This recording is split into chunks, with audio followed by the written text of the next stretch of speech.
Empire of Dollars. How the United States maintains control of the global monetary system. Part 1. Introduction and Overview. By Dissident Nomad. 1. Introduction. The United States is the dominant superpower in the world today, a position it has held since the end of World War II. The United States gross domestic product, GDP, is the world's largest, currently standing at $26 trillion annually compared with a world GDP of $105 trillion. It has assembled the most formidable military in recorded human history with approximately 750 military bases around the world. Meanwhile, the U.S. is able to consume energy and resources on an unimaginable scale despite being only 4% of the world's population. All of this has led to trillions of dollars of debt and a huge trade deficit. In fact, the United States' national debt is actually higher than its GDP. These contradictions are all made possible by the US dollar and its position within the monetary system, principally its status as the world reserve currency. The most fundamental component of the American empire is not its military, its commitment to freedom and liberty, or its corporations or banks, but its currency, the dollar itself. This series attempts to explain the role and function of the US dollar, why the dollar is the strongest currency in circulation and how it is the foundation of American power and the American empire. As a snapshot, consider that the US dollar is used in 85% of all foreign exchange transactions worldwide, and over 59% of foreign currency reserves held in central banks are in dollars. In fact, it is estimated that at least 90% of world trade takes place in dollars.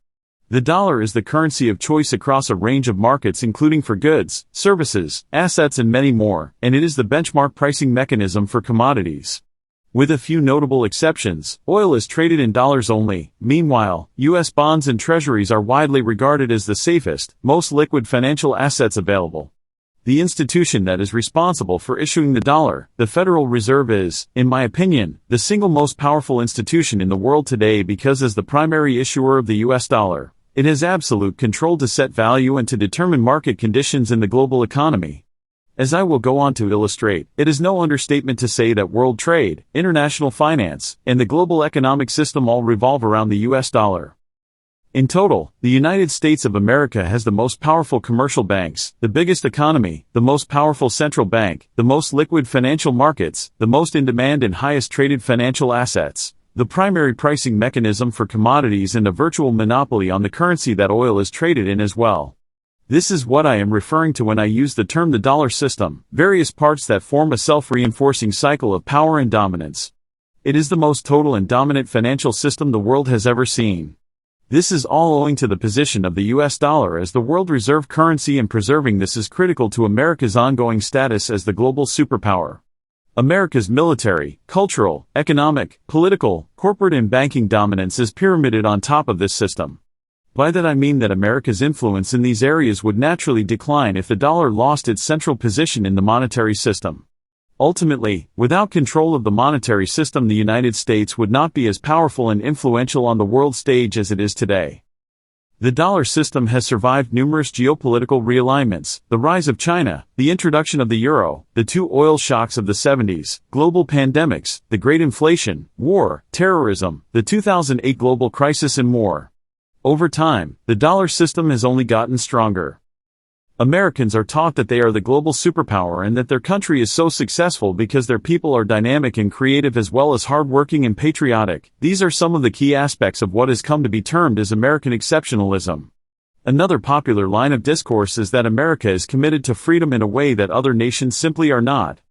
Additionally, the U.S. was founded on liberty, and the liberty and freedom that its citizens enjoy parallels the free and open markets that it has purportedly built, both at home and overseas. America is, well, just better at capitalism and freedom, sorry guys. Or so we are led to believe. Free markets and economic dynamism are not the reasons why the United States is the global superpower, and neither is American exceptionalism. The United States has control of the global monetary system, which confers numerous benefits and privileges on the U.S. that other countries do not have.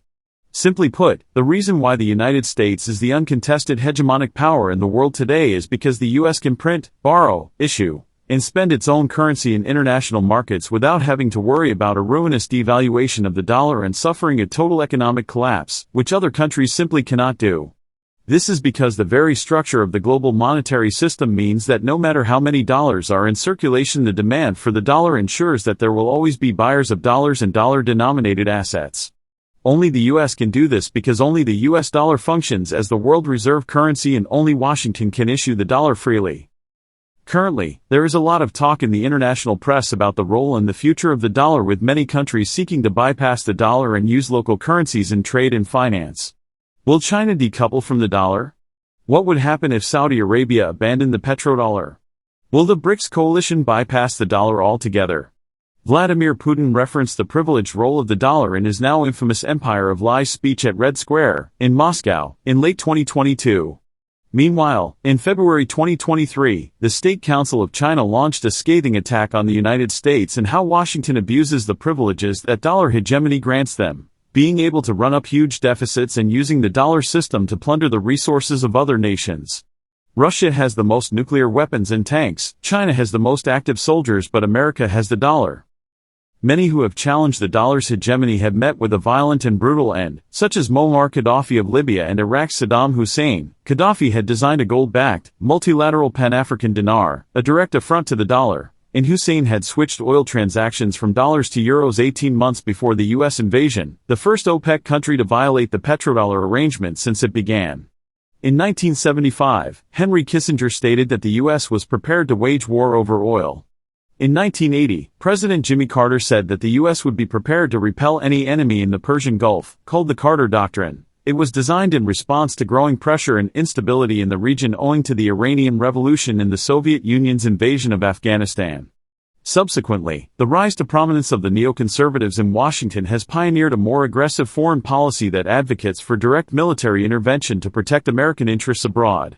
However, the balance of power in the geopolitical arena is vastly different now than in the early 1980s or the 2000s, and this presents numerous challenges and problems as to how the United States retains control of the monetary system as we transition into a multipolar world order.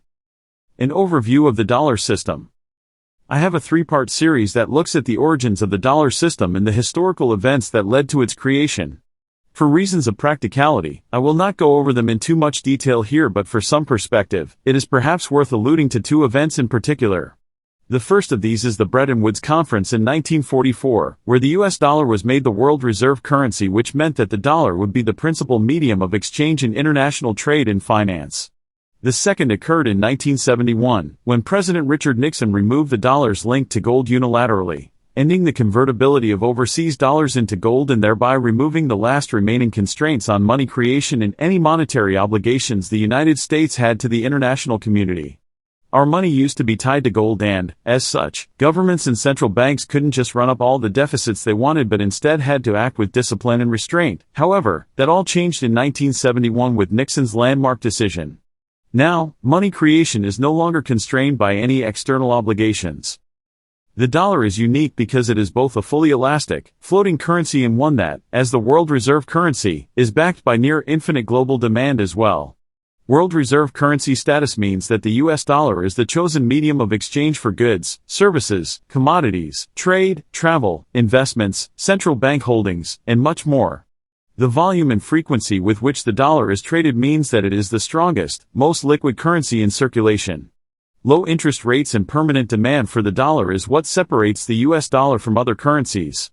Demand for the dollar is permanently high and the interest rates the US pays on its debts are almost permanently low as a result, and this allows Washington to issue debt very cheaply. Debt takes the form of what is called debt securities or debt instruments, namely government-backed treasuries and bonds. What is important to understand is that the structure of the monetary system ensures that there will always be buyers of U.S. debt instruments because demand for the dollar is built into the global economic system at virtually every level. Countries need dollars in international markets, trade, investments, commodities, etc., and for their reserves, and to do this they must run a trade surplus indefinitely in order to acquire a sufficient amount of U.S. dollars. This holds true for every country except the United States, who can print the dollar at will, essentially by decree alone. Even though the yield is low, countries have no choice but to buy U.S. bonds and treasuries and invest in American debt. When countries buy U.S. debt instruments, they are, in effect, subsidizing U.S. debt and consumption. The global monetary system is constructed in such a way as to absorb surplus dollars in perpetuity. China and Japan are the two countries who hold the largest amount of U.S. debt. Traditionally, the OPEC nations, particularly Saudi Arabia, have as well, and this forms an integral part of the monetary system, allowing the U.S. to run up huge deficits and borrow indefinitely as a result. The dollar has frequently been referred to as a weapon in itself, literally the dollar weapon, because when the Federal Reserve raises interest rates this can spell disaster for developing countries, as what happened in the 1980 Latin American debt crisis. Whilst in the geopolitical arena Washington can decide who receives dollar liquidity swap lines, basically, lines of cheap credit issued by the Federal Reserve, and, perhaps more importantly, who does not. Meanwhile, when investment from the United States dries up this can lead to similar macroeconomic problems for those countries. The 1997 Asian financial crisis is a good example of this. I will attend to all these topics and more during the course of this series. There are many mechanisms in place that add liquidity and strength to the dollar. Trillions of US dollars are traded daily on the foreign exchange markets and the majority of central bank holdings around the world are in dollars. The petrodollar agreement, in which oil is priced and traded in dollars only, consolidates demand for the US dollar. The dollar has an important role in determining global commodity prices as it is the benchmark pricing mechanism for most commodities whilst the shadow banking system runs primarily on dollars and is estimated to be worth $52 trillion annually, several times that of actual goods and services. This is why it is no exaggeration to say that the world runs on dollars because, to all intents and purposes, it does. The dollar system is a self-reinforcing cycle that ensures that the dollar is the most stable currency with the greatest purchasing power as well. Domestically, the US can issue cheap credit with low interest rates attached. Lastly, when there is a global recession or economic downturn, investors buy dollar-denominated assets as these are seen as safe havens for capital, adding further liquidity to the dollar. This gives Washington considerable leverage in international affairs and to pursue its broader geopolitical goals, whilst maintaining its current levels of debt, spending and consumption, without having to worry about the crippling effects of hyperinflation and a ruinous devaluation of its currency. This system ultimately means that the United States is not forced to consume and spend less, produce more, be more competitive or run a more even trade deficit as other countries must. This is because the United States can print, borrow, and spend its own currency, the currency whose value only it can determine and that only it can issue freely, for use in international money markets to purchase all the goods, services, natural resources, and raw materials it needs in pursuit of empire, to wage war and to assemble the formidable military required to pursue its geopolitical goals. Other countries simply cannot do this, they have to operate with restraint and, as such, cannot compete with the United States on anything like an even playing field because of the strength, liquidity and stability of the US dollar. If the US lost control of the monetary system it would have to fundamentally alter its current tax, debt, trade, and energy policies, all of which are severely imbalanced. The size and scale of the American empire would be vastly different as well.